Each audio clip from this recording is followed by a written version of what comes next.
Je me souviens de ce jour où j'ai fracassé un vase ancien dans la bibliothèque universitaire, envoyant des éclats de porcelaine voler partout comme des accusations muettes. Maëlle, la bibliothécaire silencieuse, leva les yeux de son bureau. Son regard perçant me transperçant comme une lame invisible. Et murmura simplement, « Pourquoi es-tu toujours si imprudente ?» Adeline ? Ce fut à cet instant que je sentis mon cœur se fissurer.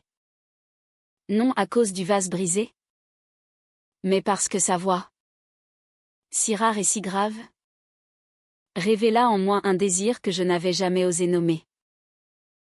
Dès cet après-midi pluvieux à Paris, où les gouttes tambourinaient contre les vitres de la Sorbonne comme pour rythmer mes pensées tumultueuses, je ne pus m'empêcher de repenser à Maëlle. J'étais une étudiante en littérature, 20 ans à peine, pleine de cette fougue qui me poussait à défier les règles sans réfléchir.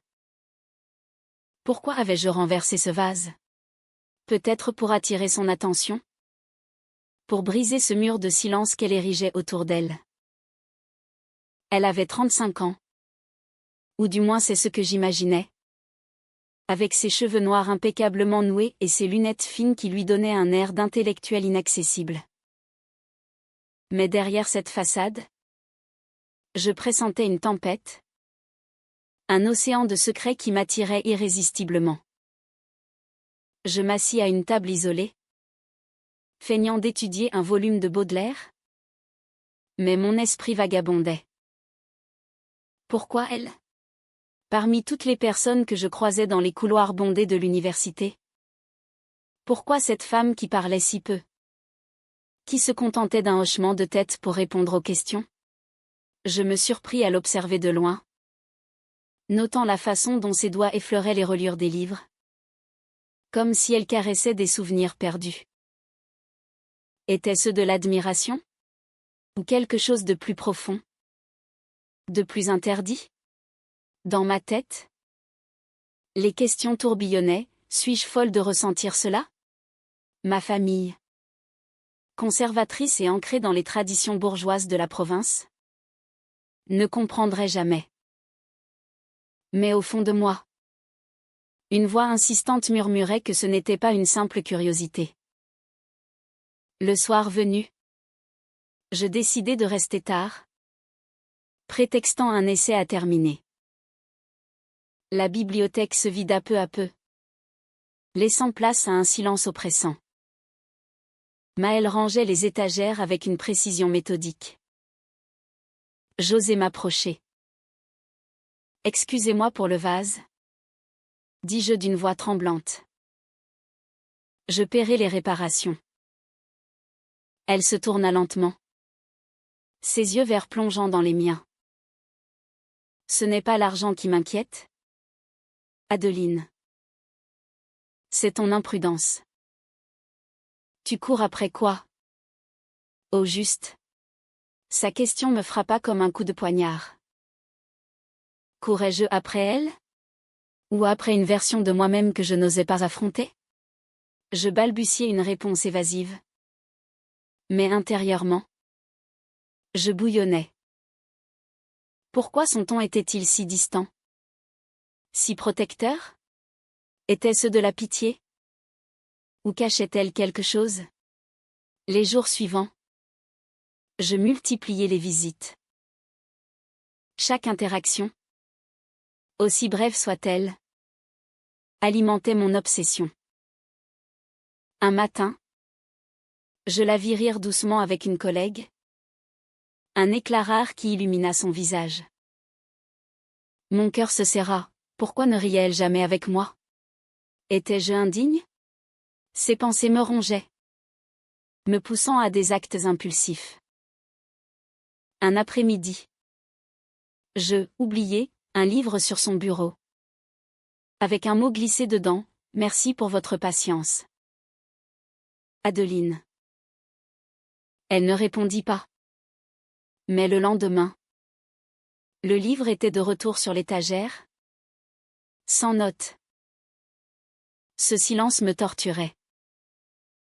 Était-ce un rejet ? Ou une invitation muette à persévérer? Au fond de moi, je luttais contre ces sentiments naissants. L'amour pour une femme? Dans une société française encore imprégnée de normes rigides. Malgré les apparences progressistes, cela me terrifiait. Mes amis parlaient de garçons, de flirts anodins. Et moi, je me sentais isolée, comme une étrangère dans mon propre corps. Qu'est-ce qui cloche chez toi? Me demandais-je dans le miroir de ma petite chambre d'étudiante. Mais chaque fois que je repensais à Maëlle, une chaleur inexplicable m'envahissait, chassant le doute pour un instant de pur désir. Un soir, alors que la pluie redoublait, je la vis quitter la bibliothèque plus tôt que d'habitude. Impulsivement, je la suivis jusqu'à un café voisin. Elle s'assit seule, sirotant un thé, le regard perdu dans le vide. Mon cœur battait la chamade. Devais-je l'approcher? Ou respecter son isolement? Je choisis l'audace, m'assis en face d'elle. Adeline? S'étonna T.L. Que fais-tu ici? Sa voix était douce, presque inquiète. Nous parlâmes pour la première fois vraiment, de livres, de poésie, de la vie parisienne. Elle révéla peu sur elle. Mais ses mots étaient imprégnés d'une mélancolie qui me toucha profondément. La vie est faite de silences nécessaires, murmura-t-elle. Parfois, parler trop blesse. Ces paroles résonnèrent en moi comme un avertissement, mais aussi comme une confidence. À mesure que nos rencontres se multipliaient, mon attachement grandissait. Je me surprenais à rêver d'elle, à imaginer une vie où nous pourrions être ensemble sans jugement. Mais des doutes surgissaient, et si elle était mariée? Ou si elle me voyait comme une enfant? Ces questions me hantaient la nuit, amplifiant mon imprudence. Un jour, je fouillai discrètement son bureau pendant qu'elle était absente, cherchant un indice. Je trouvai une photo jaunie, Maëlle plus jeune, enlacée par une femme inconnue.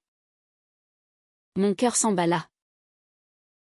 Était-ce une ancienne amante? Ou une sœur? La jalousie m'envahit. Irrationnelle et brûlante. Cette découverte alimenta mes fantasmes, mais aussi mes peurs. Je me sentais coupable, comme si j'avais violé son intimité. Pourquoi fais-tu cela? Me reprochais-je intérieurement. Pourtant, je ne pouvais m'arrêter. Nos conversations devinrent plus intimes, elle me confia son amour pour la littérature espagnole, avec ses passions dévorantes et ses tragédies. Comme dans Lorca, dit-elle un soir, l'amour est une force destructrice. Ces mots me firent frissonner. Était-ce un message codé? Ou une mise en garde contre mes propres sentiments? À la fin de ce premier mois, je réalisai que j'étais tombée amoureuse. Pas d'une façon légère, mais avec une intensité qui me consumait. Chaque silence de Maëlle était une torture, chaque regard une promesse. Mais au fond de moi, une voix murmurait que cela finirait mal, que mon imprudence me mènerait à la ruine. Pourtant, je persistais, aveuglé par ce feu intérieur. Les semaines suivantes intensifièrent mes tourments intérieurs. Chaque jour, je me rendais à la bibliothèque non plus pour étudier, mais pour la voir, pour absorber chaque détail de sa présence. Maëlle semblait percevoir mon agitation, ses regards se faisaient plus scrutateurs. Comme si elle lisait en moi des chapitres que je n'avais pas encore écrits. Tu sembles distraite, Adeline, me dit-elle un après-midi. Est-ce que tout va bien? Sa sollicitude me toucha. Mais elle raviva aussi mes doutes. Comment pouvais-je lui avouer que c'était elle? La source de mon chaos? Que chaque nuit, je luttais contre des visions d'elle? Des rêves où nos mains se frôlaient? Où nos silences se brisaient en confessions ardentes? Je me sentais déchirée entre l'euphorie et la culpabilité. Dans les rues de Paris, sous les lumières des cafés, je me questionnais sans relâche, suis-je anormale? Mes parents, si fiers de leur fille studieuse, ignoreraient-ils cela? Ou me renieraient-ils? Ces pensées me pesaient comme un fardeau invisible, amplifiant mon imprudence. Un soir, je l'invitai à un récital de poésie dans un petit théâtre du Marais. À ma surprise, elle accepta. Pourquoi pas, répondit-elle avec un sourire énigmatique. La poésie guérit les âmes troublées. Cette soirée marqua un tournant. Assise côte à côte dans la pénombre, écoutant des vers passionnés, je sentis sa main effleurer la mienne par accident. Ou était-ce intentionnel? Mon cœur s'emballa, et je dus me retenir pour ne pas la saisir. Après le spectacle, nous marchâmes le long de la Seine, l'air frais de la nuit portant nos confidences. Elle me parla de son enfance en Bretagne, de mers déchaînées qui reflétaient ses émotions refoulées. J'ai appris à me taire pour survivre, avoua-t-elle. Les mots peuvent être des armes. Sa vulnérabilité me bouleversa. Était-ce le moment de lui dire? Mais la peur me paralysa, et si elle me rejetait? De retour chez moi, je passai la nuit à tourner en rond. Pourquoi es-tu si lâche? Adeline? Me reprochai-je. Le lendemain, je décidai d'être plus audacieuse. Je lui offris un livre rare. Un recueil de poèmes lesbiens de René Vivien, prétextant un intérêt académique. Elle le prit, ses yeux s'attardant sur la couverture. Intéressant choix, murmura-t-elle. Tu explores des territoires dangereux. Son ton était ambigu. Mi-amusé, mi-sérieux. Cela m'encouragea, mais aussi m'effraya. Était-elle au courant de mes sentiments? Ou jouait-elle avec moi? Nos rencontres devinrent plus fréquentes, plus chargées d'électricité. Un après-midi, dans un coin isolé de la bibliothèque, elle me confia un secret mineur. Elle avait quitté une carrière d'enseignante pour devenir bibliothécaire, cherchant la paix dans les livres. La vie m'a appris la prudence, dit-elle. Contrairement à toi. Ces mots me blessèrent. Me voyait-elle comme une gamine irresponsable? Intérieurement, je bouillonnais. Si seulement tu savais à quel point je suis prudente avec mes sentiments. Mais je gardai le silence, craignant de tout briser. Puis vint la trahison que je n'attendais pas. Un jour, en fouillant à nouveau ma curiosité maladive l'emportant, je découvris une lettre dans son sac oublié. Elle était adressée à une certaine Élise, pleine de regrets et d'amour passé.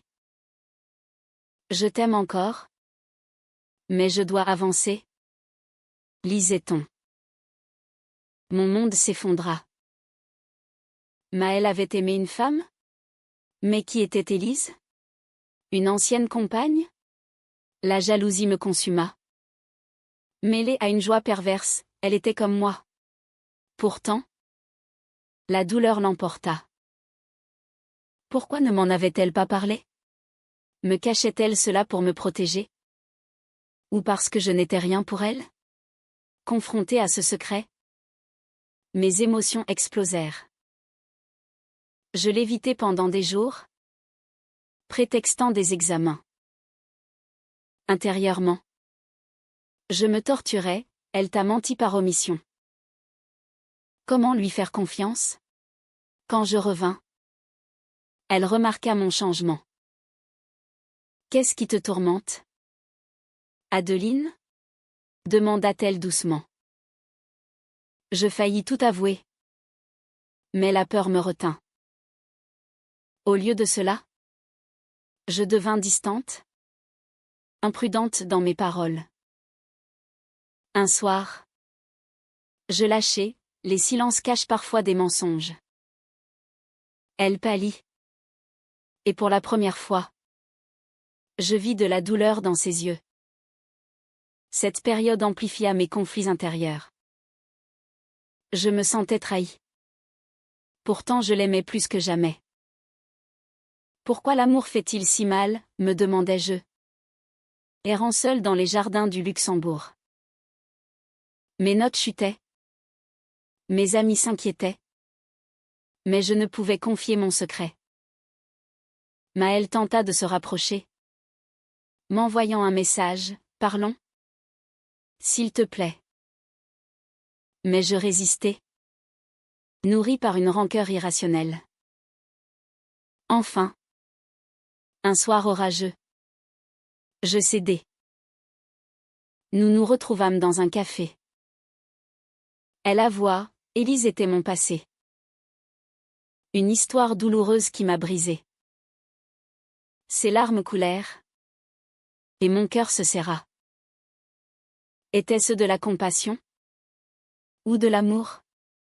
Je lui pris la main. Murmurant, je comprends. Mais intérieurement, je doutais, pouvait-on construire sur des ruines? Cette révélation, au lieu de nous unir, creusa un fossé de malentendus. Les révélations de Maëlle ne firent qu'attiser le feu en moi, transformant mon amour en une obsession tourmentée. Chaque jour, je luttais contre l'envie de tout lui dire, de briser ce mur de secrets qui nous séparait. Pourquoi es-tu si silencieuse sur ton cœur, me demandais-je, fixant le plafond de ma chambre les nuits d'insomnie. Élise hantait mes pensées comme un fantôme. Une rivale invisible qui me rendait jalouse et insécure. Et si Maëlle l'aimait encore? Et si je n'étais qu'un palliatif à sa solitude? Nos interactions devinrent chargées de tension. Un matin, à la bibliothèque, elle me glissa un livre, Les fleurs du mal, avec un marque-page sur un poème d'amour interdit. Était-ce un signe?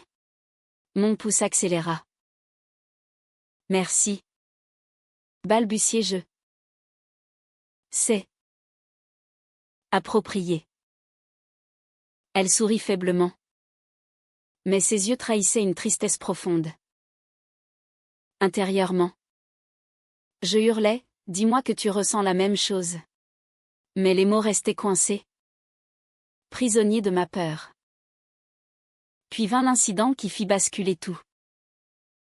Lors d'une soirée universitaire, je la vis discuter intimement avec une professeure, riant comme je ne l'avais jamais vue.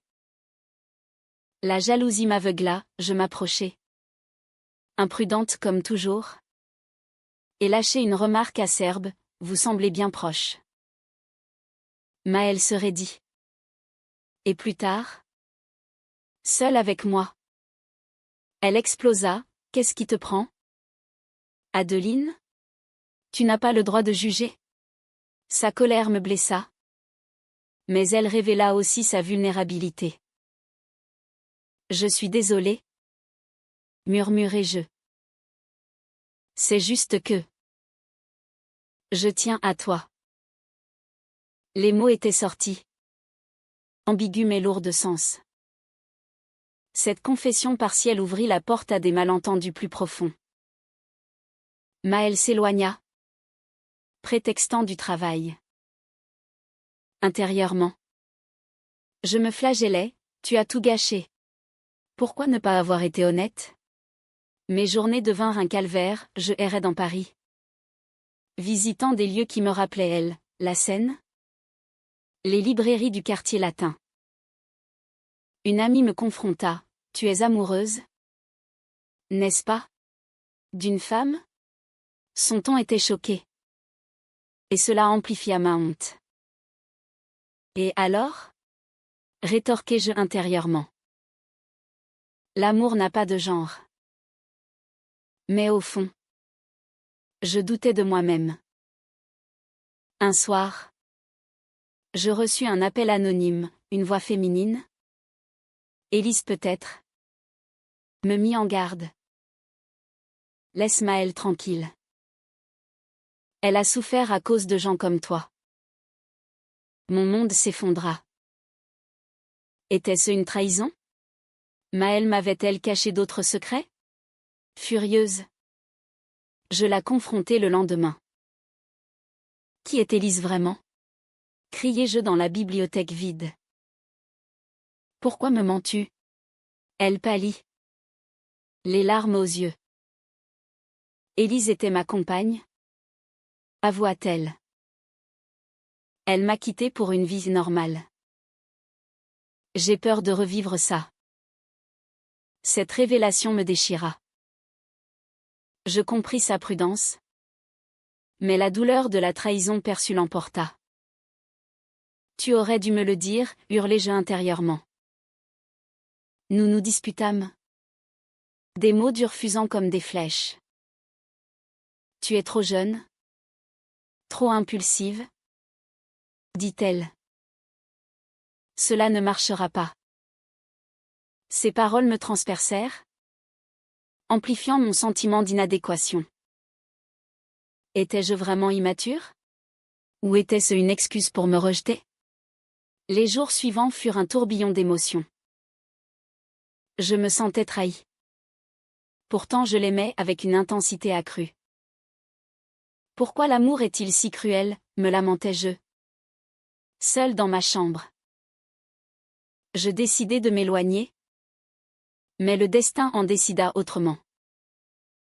Lors d'une conférence sur la littérature queer, je la vis au premier rang. Nos regards se croisèrent, chargés de regrets. Après, elle m'approcha, pardonne-moi. Adeline. J'ai peur. Mais je ressens quelque chose pour toi. Cette admission fut un choc. Mon cœur bondit. Mais la méfiance persistait. Prouve-le. Pensai-je.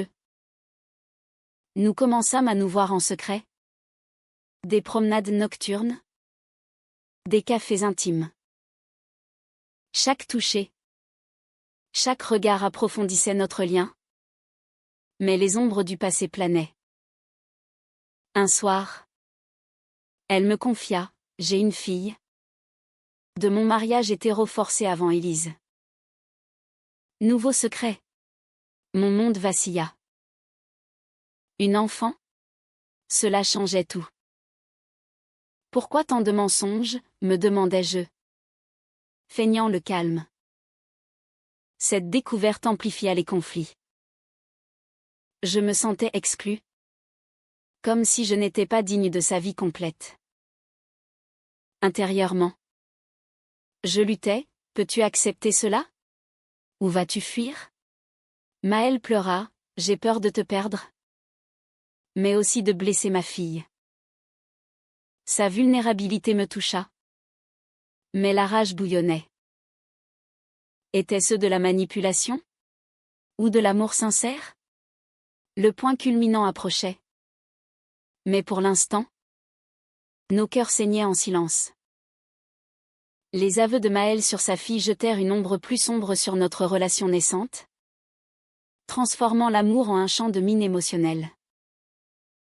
Chaque jour, je me réveillais avec un nœud au ventre, me questionnant, peux-tu aimer quelqu'un qui cache tant?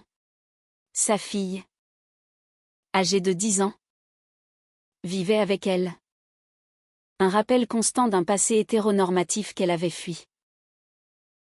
J'ai épousé un homme pour plaire à ma famille. Confia-t-elle un soir, les yeux emplis de regrets. Mais cela m'a détruite. Ces mots me touchèrent.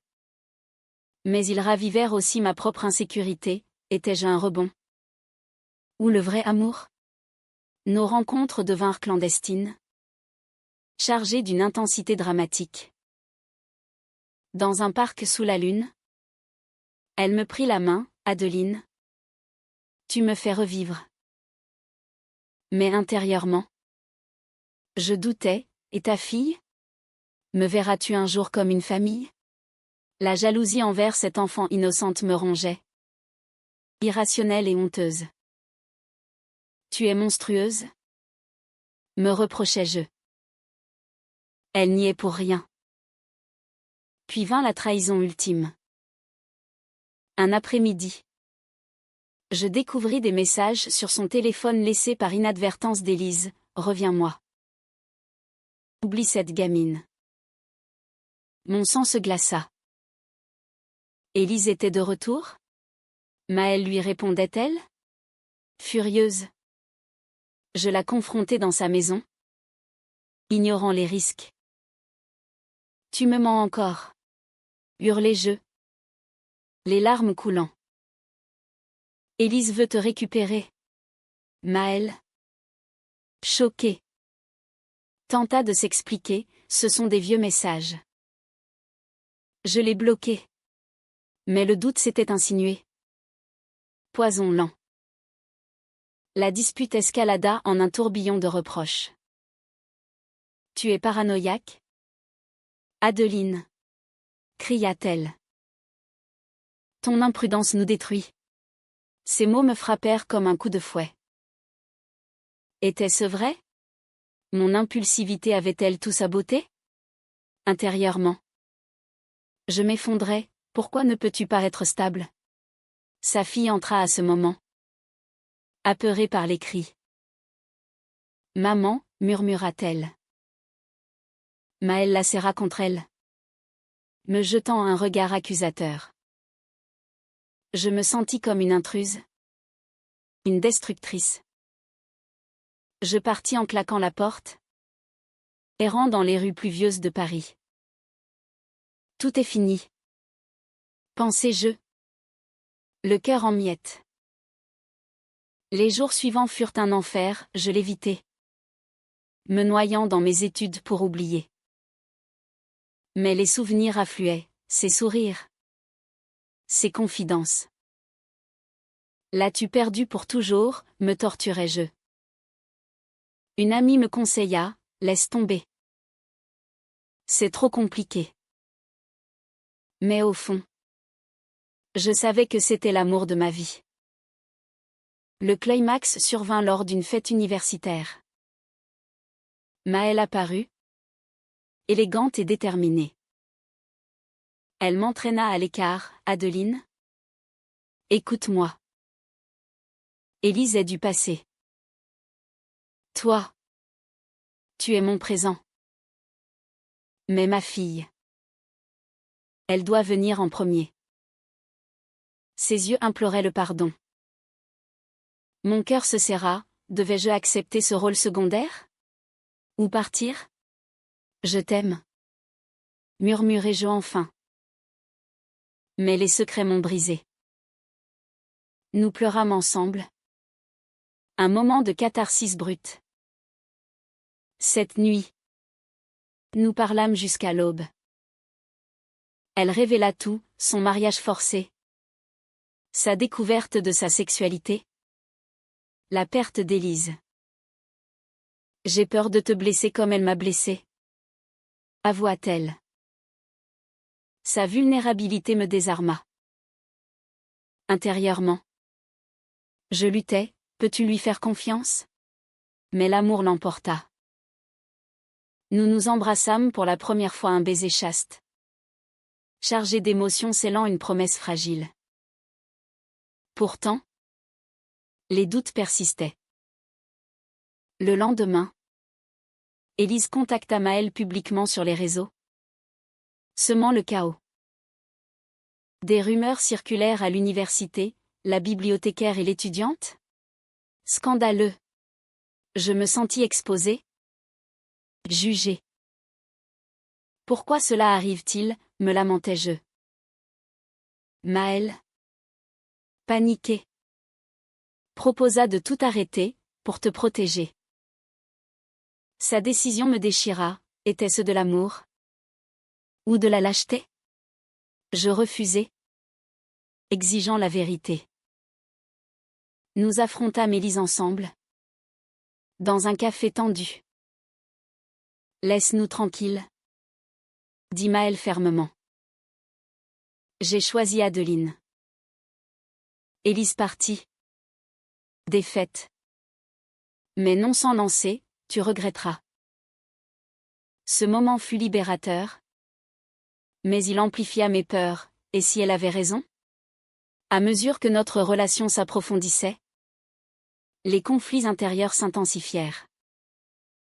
Je me sentais coupable vis-à-vis de sa fille, qui apprenait lentement à m'accepter. Suis-je prête pour cela, me demandais-je. Maël luttait aussi, je t'aime. Mais la société nous jugera. Nos nuits étaient remplies de discussions passionnées, de larmes et de réconfort. L'amour, si beau, était aussi une bataille constante. Les mois suivants furent un maelstrom d'émotions, où l'amour et la douleur s'entremêlaient comme les rues tortueuses de Montmartre. Après l'affrontement avec Élise, Maël et moi tentâmes de construire quelque chose de solide. Mais les fissures persistaient. Sa fille, petite Anna, devint un pont entre nous, mais aussi une source de tension. Maman est heureuse avec toi, me dit-elle un jour innocemment. Ces mots me touchèrent. Mais intérieurement, je paniquais, et si je la déçois? Si je ne suis pas à la hauteur? Ma famille apprit la vérité par accident, une photo volée sur les réseaux. Mon père appela. Furieux, c'est une phase. Adeline. Reviens à la raison. Sa voix, pleine de déception, me brisa. Pourquoi ne peuvent-ils pas comprendre, me lamentais-je. Seule dans ma chambre. Maël me soutint, donne-leur du temps. L'amour vrai triomphe. Mais ces paroles sonnaient creux face à ma douleur. Étais-je prête à perdre ma famille pour elle? Un soir, lors d'une dispute explosive, tout explosa. Tu priorises toujours Anna, hurlai-je, jalouse et blessée. Où est ma place? Maël pleura, elle est ma vie. Mais toi aussi. Ces mots me transpercèrent, révélant ma propre immaturité. Intérieurement, je m'effondrais, tu es égoïste. Adeline. Change. Ou perds-la. Nous nous séparâmes cette nuit-là, le cœur en lambeaux. Les semaines de séparation furent insoutenables. Je errais dans Paris, hanté par des souvenirs, nos promenades, nos rires. L'as-tu vraiment perdu, me torturais-je. Maël m'envoya une lettre, ton imprudence m'a ouverte au monde. Mais mes peurs nous ont séparés. Pardonne-moi. Ces mots ravivèrent l'espoir, mais aussi la rage. Pourquoi n'avions-nous pas lutté plus fort? Le destin intervint lors d'un accident mineur, Anna se blessa légèrement à l'école. Maël m'appela en panique. J'accourus à l'hôpital, où je la trouvai effondrée. Merci d'être là, murmura-t-elle. Tenant sa main, je réalisai, l'amour n'était pas parfait, mais il était réel. Je t'aime, dis-je. Avec tout, Anna. Les secrets, les peurs. Elle pleura, et nous nous réconciliâmes dans cette chambre stérile. Un moment de pure humanité. Notre relation évolua vers une maturité profonde. J'appris la patience, elle la confiance. Nous affrontâmes les jugements ensemble, famille. Société. Mon père.